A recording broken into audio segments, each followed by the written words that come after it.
네, 지난해 11월 쿠팡에서 대규모 정보 유출 사태가 발생한 가운데 조금 전 보신 것처럼 과학기술정보통신부가 조사 결과를 발표했습니다. 네, 과기부의 조사 결과 하나씩 짚어보도록 하겠습니다. 손수 변호사와 함께 짚어보죠. 안녕하십니까? 네, 안녕하세요. 예, 안녕하십니까. 변호사님, 저희와 함께 조사 결과 발표 들어보셨습니다.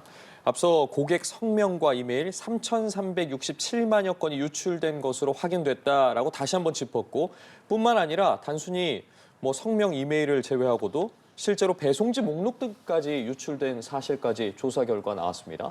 네, 대단히 큰 사건이죠. 그리고 우리 정보통신망법이 이러한 침해 사고가 발생한 경우에 정부에서 적극적으로 조사를 하고 진상을 밝히고 또한 예방 조치를 취하도록 규정을 하고 있습니다. 그래서 침해 사고의 원인 분석 등 의무를 주고 있는데요. 그에 따라서 과기정통부 장관이 침해 사고 관련된 원인 분석, 피해 확산 방지, 사고 대응, 또한 복구 및 재발 방지 등에 대한 대책 마련까지 진행을 하는 과정에 있는 것이고요. 오늘 조금 전에 함께 보신 내용을 통해서도 여러 가지 상황 등을 사실 등을 확인할 수 있습니다. 우선 조금 전에 앵커께서 지적하신 것처럼 이 개인정보 유출의 어떤 규모가 굉장히 큽니다. 이 정도면은 정말 어마어마한 개인정보가 다 유출됐다라고 볼 수 있는데요. 일단 내정보 수정 페이지에서 3,300만 건 이상 유출이 됐고 또한 배송지 목록 페이지를 1억 4천만 회 정도 조회를 했고요. 또한 배송지 목록 수정 페이지도 5만여 회, 또 주문 목록 페이지도 10만 회 정도 조회를 했습니다. 이를 통해서 유출된 개인정보의 세부 유출 규모는 개인정보보호위원회가 확정해서 발표할 예정인데요. 이번에 조사한 내용들 중에서 또 하나 주목해 봐야 되는 것은 애초에 이 공격자가 이 쿠팡 측에 보낸 이제 정보가 있습니다. 즉 내가 이렇게 많은 정보를 가지고 있는데 여기에 대해서 쿠팡 측에 알리면서 뭔가 대가를 바라는 듯한 그런 내용이었죠. 그런데 그 내용들을 보면요, 굳이 드러내고 싶지 않은 물건의 구입 내역들이 상당히 많이 있어요. 그래서 물론 잘못한 것도 아니고 나쁜 일도 아니고 꼭 숨겨야 되는 건 아니지만 그래도 굳이 드러내고 싶어하지 않고 싶어할 것 같은 물품들의 구매 내역까지 있거든요. 그래서 이런 것들이 혹시라도 외부에 유출될 경우에는 크게 문제가 될 수 있고, 또 하나 중요한 것은 이제 공동 현관의 비밀번호라든지 이런 것들, 만약 그런 것들이 유출이 되어서 혹시라도 추가적인 범행에 이용될 가능성도 배제할 수 없다. 따라서 이번에 유출된 개인정보의 양도 중요하고요. 또한 그러한 내용도 중요하고, 다행히도 불행 중 다행이지만 아직까지 그러한 정보들을 악용한 2차, 3차 범행 사실이 구체적으로 보고되어 있지는 않습니다. 하지만 우리가 알지 못하는 상황에서 이러한 정보들이 악용될 가능성도 존재하기 때문에 이번 사건에 대한 경각심을 갖고 대처를 해야 될 것으로 보입니다. 네, 자 이제 원인을 짚어보도록 하겠습니다. 도대체 왜 이런 일이 벌어졌던 건지 사고 원인을 두고도 여러 의견들이 나오지 않았습니까? 지금 과기부가 밝힌 사고의 핵심 원인 뭐였습니까? 네, 처음에 이 사건이 보도됐을 때만 해도 공격자가 쿠팡의 어떤 허술한 이제 보안 시스템이라든지 정보 관리를 알려주고 개선을 이제 요구하는 그런 선의에서 한 거 아니냐, 연락한 거 아니냐라는 분석도 일부 있었습니다만 지금 발표 내용을 보면은 그런 것 같지는 않고요. 네, 불순한 부정한 의도에 의해서 탈취를 했다라고 보는 것이 맞겠습니다. 자, 사고 원인은 크게 두 가지로 볼 수 있겠습니다. 첫 번째는 유출 경로 측면에서 살펴봐야 될 것 같고요. 또한 두 번째는 공격자의 행위를 분석해서 또한 찾아봐야 할 것 같은데 가장 중요한 것은 당연한 이야기입니다만 이 공격자, 이 외국에 있는 공격자가 범행을 결의하고 실제로 아주 치밀하게 범행을 실행했다는 게 가장 큰 원인이겠죠. 하지만 그것은 분석의 의미가 크게 필요하지 않은 것으로 보이고, 지금 과기정통부에서 한 발표의 주요한 이유는 재발을 방지하는 거잖아요. 그렇다면 과연 쿠팡이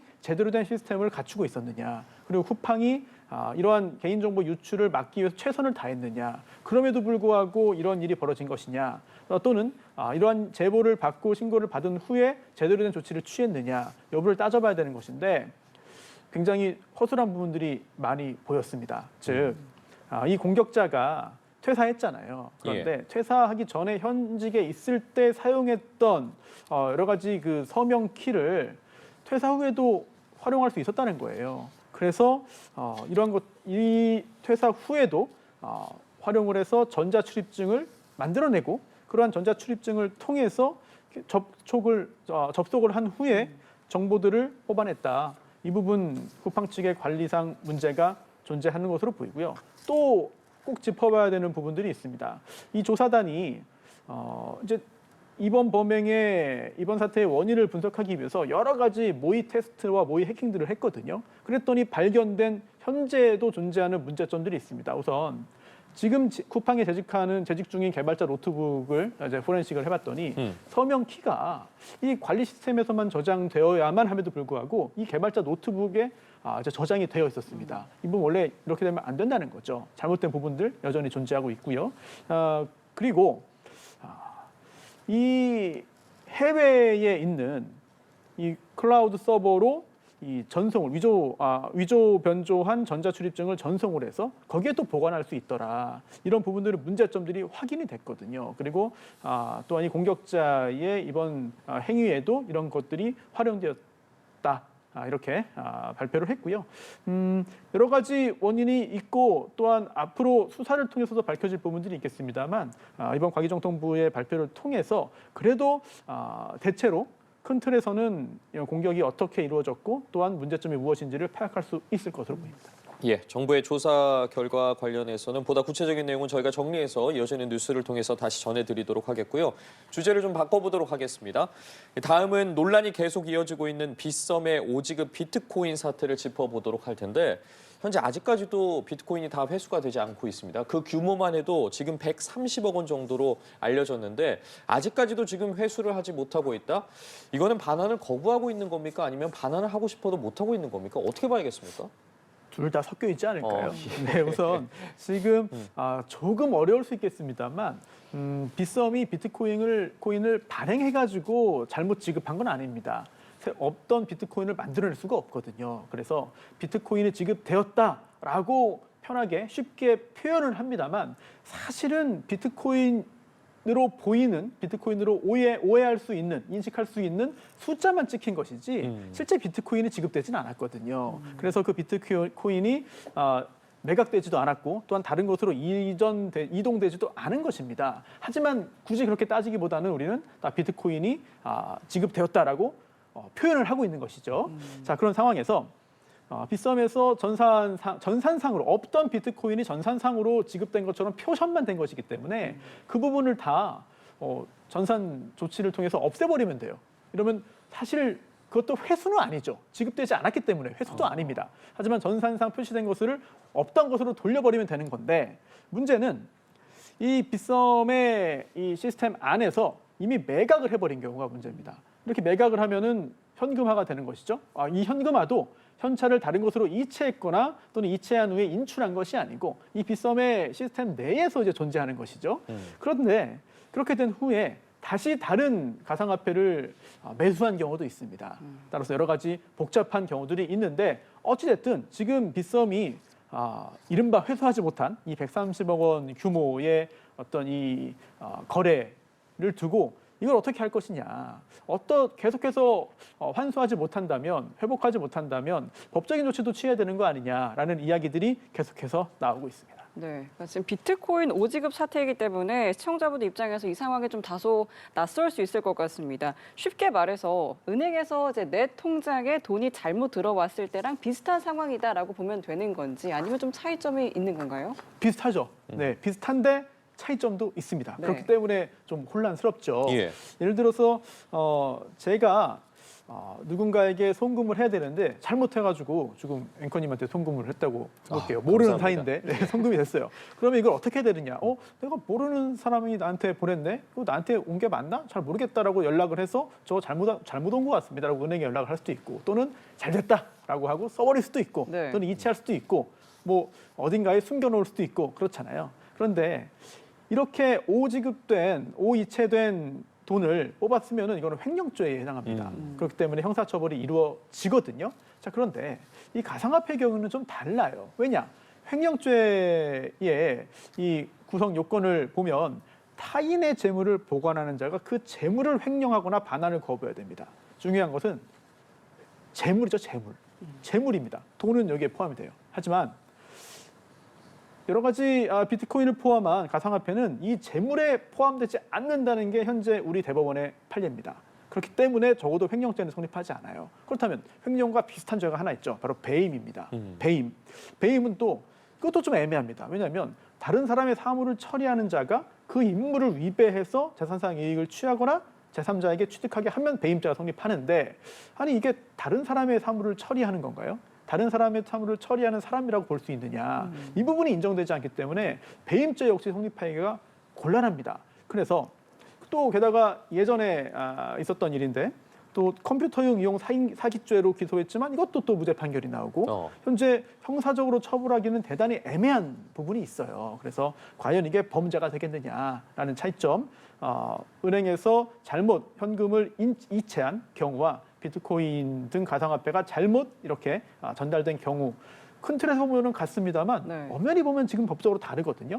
그런데 다르다라고 끝나면 약간 좀 맥빠지죠. 예. 이렇게 다르게 보는 게 맞느냐, 타당하냐. 현재 대법원은 다르게 보고 있지만 그 뭐 대법원 판결이라고 해서 만고불변의 진리는 아닙니다. 상황이 변하고 법 질서가 변하고 인식이 변하면 대법원 판례도 달라지거든요. 그렇기 때문에 이제는 몇 년 전보다도 많이 변했어요. 그러다 보니 이 가상화폐를 과연 재물에 속한다고 봐야 되는 것이냐, 그렇게 보는 것이 타당한 거 아니냐라는 의견도 있는데요. 근데 그거를 확인하기 위해서는 기소를 해서 대법원까지 올라가야 됩니다. 과연 언제 그러한 판단이 내려질지, 또한 그렇게까지 갈 수 있을지 여부도 관심 있게 법조계에서는 지켜보고 있습니다. 예시를 통해서 보니까 훨씬 이해하기가 쉬운 것 같은데 조금 더 이해를 돕기 위해서 주식시장과도 한번 좀 비교를 해보도록 하겠습니다. 과거에 삼성증권에서 당시에도 착오로 잘못 입금된 유령 주식을 이 전현직 직원들이 팔아치우는 사건이 있지 않았겠습니까? 그때와 비교해 볼 수 있는 겁니까? 예.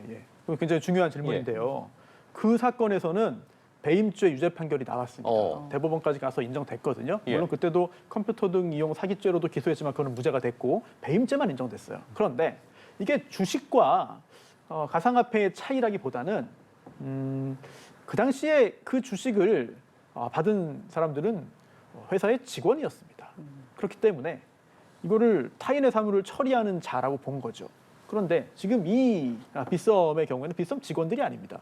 그리고 빗썸을 이용하는 고객이거든요. 그렇다면 과연 이것을 빗썸의 사물을 처리하는 자라고 볼 수 있느냐. 그런 부분들의 큰 차이점이 있는 것이죠. 그래서 이 삼성증권 사태에서 배임죄 유죄 판결이 최종 확정이 됐지만 그렇다고 해서 지금 이 사건의 경우 배임죄를 적용하기는 좀 곤란한 거 아니냐라는 해석이 가능하고요. 하지만 과연 그게 타당한지에 대한 어떤 의문은 계속 제기되고 있어요. 그래서 이 비트코인 등 가상화폐의 경우에 근본적으로 실질적으로 비슷한 기능을 수행하는데 돈도 아니고 주식도 아니고 도대체 뭐냐. 여기에서 의문이 시작되는 거거든요. 그렇다면 엄밀히 볼 때 돈도 아니고 주식도 아니기 때문에 처벌을 할 수 없는 게 타당한 것이냐. 또는 이것을 돈과 주식 무엇으로 볼지는 모르겠지만 처벌할 수 있도록 해석하는 게 맞는 것이냐. 또는 엄밀히 볼 때 지금 법적으로 처벌할 수 없는 게 맞고 하지만 처벌 필요성이 있다면 새로이 법을 만드는 게 필요한 것이냐 등등 여러 가지 고민거리가 법조계에 주어져 있습니다. 네, 그러니까 형사처벌 가능성에 대해서 여전히 의견이 엇갈리고 있는 상황인데 민사상 환수가 가능하다는 해석은 나오고 있습니다.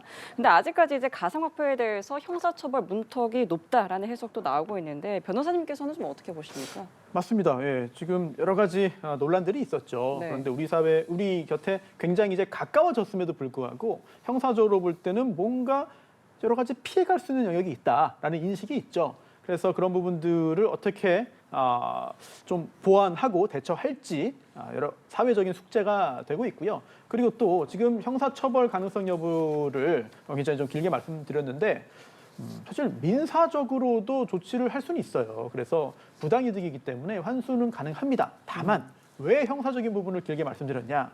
민사 조치만으로 회복하지 못할 가능성이 있기 때문입니다. 즉 민사적으로 돌려줘야 되는 것이니까 선의에 의해서 돌려준다.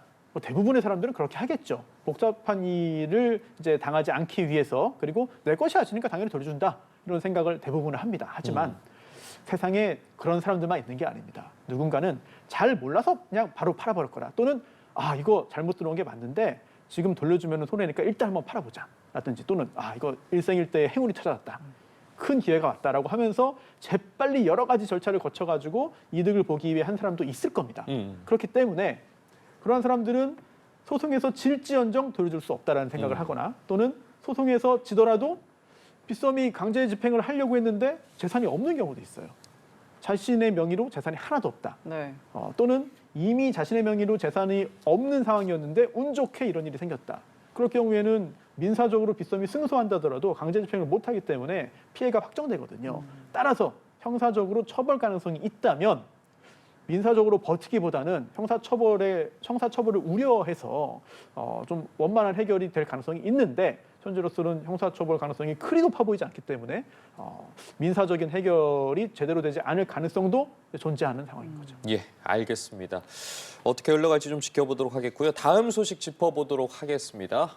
제 뒤에 이제 보이는 게 주류인데 사실 설이 되면 명절이 되면 오랜만에 또 가족들도 만나고 주변들 만나서 이렇게 가볍게 한 잔씩 하시는 분들 많을 텐데 이번 소식 접하시면 야 저거 어쩐지 비싸더라라는 소리가 절로 나오는 그런 소식입니다. 지금 이 맥주 등 국민 먹거리라고 불리는 것들을 두고 가격 횡포를 일삼은 세 개 업체가 굉장히 거액의 탈세로 추징을 당하게 됐습니다. 그 규모가 어마어마하다고 하는데 어떤 내용인지 좀 전해주시죠. 네, 무려 1,500억 원에 달한다고 하니까 뭐 어마어마한 규모가 아닐 수 없는데요. 그리고 특히 이제 오비맥주의 경우에는 이제 1,000억 원. 한 업체만 이제 1,000억 원이라고 하니 이거는 뭐 엄청난 규모입니다. 자, 그런데 그 이유는 당연히 세금을 안 내려고 했다가 적발됐기 때문에 즉 탈세가 들통났기 때문에 이렇게 추징금 폭탄이 내려진 것인데 자세히 살펴보면은 이게 과연 이 업체만 그랬을까? 과연 이 업계만 그랬을까라는 생각이 들기도 합니다. 어떤 거냐면 경쟁 업체들이 있잖아요. 예. 네, 그래서 물론 몇 개 업체가 거의 시장의 전체를 지배하고 있는 과점 상황이지만 그래도 그 중에서는 경쟁이 치열합니다. 그렇기 때문에 서로 뺏고 뺏기는 거거든요. 그럴 때는 소비자의 어떤 인기를 얻어서 확 늘리는 경우도 있고 또는 가격을 낮추어서 또 이제 상대방의 파이를 뺏어오는 경우도 있고 또는 이런 경우도 있습니다. 내 물건을 좀 제발 먼저 팔아달라 이러면서 판매점을 사로잡는 거죠. 그런데 그게 제품의 경쟁력으로 하는 것이 아니라 리베이트를 제공해서 하는 경우들이 있습니다. 그리고 이 리베이트 자체가 불법은 아닌데 이 리베이트가 그 접대성 경비로 처리가 되기 때문에 일정 한도까지는 또 세무적으로도 반영이 되거든요. 그런데 이 오비맥주는요, 이제 지난 최근 5년 동안 리베이트 1,100억 원을 집행했으면서도 이거를 광고비로 속인 거죠. 그러면서 한도를 넘었기 때문에 경비 처리가 쉽게 말씀드리면 경비 처리가 안 되는 그런 금액, 그런 부분 역시 광고비로 속여서 비용 처리했다. 이렇게 쉽게 이해하시면 되는데요. 이게 국세청 조사 결과 드러난 겁니다. 그러다 보니까 이런 부분들은 이거 세금을 이제 포탈했다라고 본 것이고요. 그리고 또 원재료를 구매해서 이제 대신 구매해주는 구매 대행 업체가 있습니다. 특수관계법이 있는데 여기에 대한 수수료도 450억을 부풀렸다는 거예요. 네, 이런 부분들 문제가 됐는데 그런데 이제 소비자들이 분통을 터뜨릴 만한 부분들은 있습니다. 이렇게 하는 동안에 이렇게 리베이트 많이 주면서 경쟁업체를 누리려고 하고 실제로 여러 가지 경영활동을 했는데 그 과정에서 오비맥주가 제품 가격을 20% 이상 올렸습니다. 올랐어요. 그렇습니다. 그러다 보니 소비자 입장에서 볼 때는 물론 비용 인상에는 가격 인상에는 여러 가지 이유들이 있습니다만 이렇게 리베이트를 광고비로 속여가지고 지급을 하는 동안 오히려 제품 가격이 올랐다? 소비자 입장에서는 아니 도대체 이게 무슨 일이냐? 상당히 좀 의아하기도 하고 또한 도대체 왜 이렇게 했는지 이해가 안 되기도 하고 오히려 소비자 입장에서는 여러 가지 손해본 거 아닌가라는 생각을 할 수밖에 없는 상황이 된 거죠. 네, 그러니까 그런데 이제 오비맥주에서는 세법 해석상의 이견이 있다라며 불복 절차를 예고한 상황입니다. 만약 이제 조세심판원 심판이나 행정소송으로 가게 된다면 가장 큰 쟁점은 뭐가 되겠습니까? 지금 진행자께서 말씀하신 세법 해석상의 이견 있잖아요. 예. 매번 나오는 얘기입니다. 그래서 예. 연예계에서도 세금 관련해서 구설에 오른 여러 스타들도 네. 항상 하는 말이 저희가 물어봤더니 이건 세법 해석상의 이견입니다라고 하고 저희 역시 일하면서도 그런 표현을 많이 쓰거든요. 네. 그게 틀린 말은 아니에요. 왜냐하면 애초에 이거는 불법이고요, 탈세입니다라는 걸 알고 속이기 위해서 했다면은 이건 세법 해석상 이견이라고 할 수 없겠죠. 하지만 이 정도면 약간 좀 애매한 회색지대에 있기 때문에 문제가 안 될 것 같은데 혹시 적발되고 걸리면은 그때 한번 좀 심판원으로 가거나 아니면 소송으로 가보시죠.라고 해서 해봤는데 나중에 문제가 되는 경우도 있고 또 소송을 거쳤는데 이거 봐라 우리 해석이 맞잖아 문제 없다고 했어라고 이기는 경우도 꽤 많습니다. 그렇기 때문에 실제로 지금 소개해드린 이 건이 정말 탈세냐 그리고 이렇게 거액의 과징금, 과태료 등을 그 추징금 등을 납부하는 것이 맞느냐 여부는 사실 최종적으로는 법원의 판단을 거쳐봐야 될 거예요. 왜냐하면 규모가 워낙 크기 때문에 이거를 그냥 승복하고 넘어갈 수는 없고 오비맥스 측에서도 뭔가 지금 오해가 있었다. 우리가 볼 때는 우리의 해법 해석상으로는 문제가 없는 것인데 지금 구세청이 잘못 해석해서 이런 문제를 제기한 것이다라고 하고 있기 때문에 법원의 판단을 아마도 수년간에 걸친 치열한 법원의 판단이 있지 않을까 이렇게 예상됩니다. 아니 지금 또 하나 들여다봐야 될 부분이 저희가 잘못을 반복하면 또 가중처벌이라는 게 있지 않겠습니까? 지금 이번 추징이 더욱 주목되는 게 바로 반복성 때문입니다. 오비맥주 같은 경우에 2013년에도 그렇고 1,600억 원대, 2020년 같은 경우에도 400억 원대의 지금 세금 추징을 받은 전력이 있는데 이번에 또다시 받게 되는 겁니다. 이거 어떻게 해석해야겠습니까? 그냥 세금 추징을 받더라도 본인들의 이득을 위해서 행동을 할 건 행동한다 이렇게 해석해야겠습니까? 그렇게 봐야 하지 않을까 싶습니다. 물론 기업이 경영을 하면서 경영상의 판단은 자유죠. 그리고 세금을 적게 내려고 노력하는 것도 역시 모든 기업이 하는 일입니다. 다만 지금 말씀하신 그 세법 해석상의 이견 있잖아요. 이게 예전에 했는데 잘못된 거라고 판단을 받은 일을 만약에 계속해서 반복한다면 이거는 세법 해석상의 이견이 아니라 어찌 보면은 세법을 무시한 거 아니냐라는 생각이 들 수 있습니다. 물론 전제는 있죠. 2013년 1,600억, 2020년 400억대 세금 추징. 그때 사안이 지금 이 사안과 동일하냐, 같은 건이냐라는 부분들은 전제가 돼야겠습니다만 설령 그렇지 않다 하더라도 뭔가 세금 관련해서 계속해서 좀 시끌시끌한 이야기가 나오는 것은 경영 과정에서 세금 우리 과세관청을 대하고 또한 세금 조세에 대해서 생각하는 것들이 약간 좀 너무 자사 중심적인 거 아닌가라는 생각을 할 수밖에 없고요. 또 하나 중요한 게 모든 경영 활동의 결과가 계산기를 두드린 숫자만으로 되는 건 아니거든요. 즉 기업의 이미지라든지 또한 어떤 경영인에 대한 평가, 또한 기업의 이미지가 그 기업이 생산하는 제품에 대한 호불호로 분명히 연결이 됩니다. 이런 것들 무형의 어떤 대단히 중요한 경영상의 과제이기도 하고 또한 성과이기도 하고 자산인데 이런 부분들이 훼손되는 측면은 분명히 있어요. 경영하는 과정에서 분명히 잘 챙겨야 되는 부분인데 앞으로 소비자들이 어떻게 판단할지 좀 지켜봐야 될 것 같습니다. 알겠습니다. 저희 마지막으로 이슈 하나 더 보겠습니다. 한 자영업자가 소방관들에게 감사할 뜻으로 커피 50잔을 선물했다가 경찰 조사를 받는 일이 벌어졌습니다. 사실 이런 선의의 행동이 감찰 조사로 이어졌다는 소식 좀 이례적인 일 같은데 어떤 사연이겠습니까? 네, 소방서의 감사의 뜻으로 커피 50잔 선물을 했다. 네. 한 자영업자가 한 거죠. 근데 이게 경찰 조사까지 받았습니다. 익명의 신고자가 이거 김영란법 위반 아니냐, 즉 청탁금지법 위반 아니냐. 아니 소방서에서 일하는 공무원들인데 그럼 공직자 등에 포함되는 거 아니냐. 그렇다면 몰래 못 받는데 주면 안 되는데 이거는 문제된다라고 신고를 했습니다. 그래서 진상조사가 소방당국의 진상조사가 이루어졌고 그리고 또 형사적으로도 문제가 되는지 여부까지 이제 조사를 했는데 이게 온라인에서도 여러 가지 이야기가 나오더라고요. 그러면서 아니 하지 말라는 거 안 하면 되는 거 아니냐라는 의견도 있고 또 반면 아니 그래도 그렇지 굳이 이런 것까지 너무 다 지적을 하고 트집 잡는 거는 너무 과한 거 아니냐 정이 없어지는 거다라는 입장도 나오고 있고요. 김영란법, 청탁금지법이 도입된 후에 시행된 후에 여러 가지 성과도 있습니다만 또 그에 따른 여러 가지 혼란이나 논란 또한 부작용 역시 아직까지도 존재하는 것 같습니다. 말씀해 주신 부분이에요. 어떠한 사안을 보고 각각 바라보는 시선은 물론 다를 수 있습니다. 그렇기 때문에 저희는 오늘 어쨌든 법률적인 부분에 있어서 좀 짚어보는 건데 언급해 주신 부분처럼 청탁금지법이 선의 나눔까지 너무 위축시키는 것 아니냐라는 지적도 있고 뭐 그 선을 잘 지키면 되는 건 아니냐라는 이야기도 있는데 그렇다면 청탁금지법이 허용하는 선의의 기준이 어느 정도인지도 궁금하고 앞으로 만약에 이런 선의를 표할 때 굉장히 좀 주의가 필요할 것 같거든요. 어떤 부분을 유의해야 할지까지도 좀 짚어주시죠. 청탁금지법은 규정이 굉장히 빡빡합니다. 그래서 현재 시행되고 있는 규정들을 제대로 다 적용하면은 상당히 큰 제약이 있고 또한 그렇게 제약을 하는 게 법의 취지이고 법의 목적인 거죠. 우리 사회가 동의했기 때문에 시행이 된 상황입니다.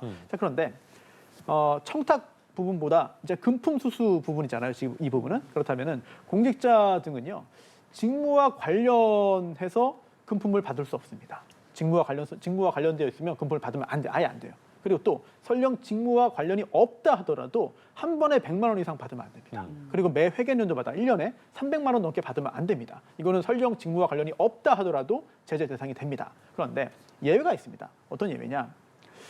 그렇게만 하면은 사실 우리 사회의 어떤 실제 생활상과 동떨어질 수 있잖아요. 근데 그것까지 김영란법이 의도한 것은 아니기 때문에 그래서 이제 친족이 제공하는 금품을 받는다거나 아니면은 뭐 원활한 직무 수행이나 또는 사교나 의뢰 또는 뭐 부조의 목적으로 제공되는 어떤 음식물이나 경조사비나 선물 같은 것들은 됩니다. 그리고 또 공공기관에서 주고받는 거라 하더라도 상급 공직자가 뭐 격려금으로 주거나 포상으로 주거나 뭐 이런 것들은 또 괜찮습니다.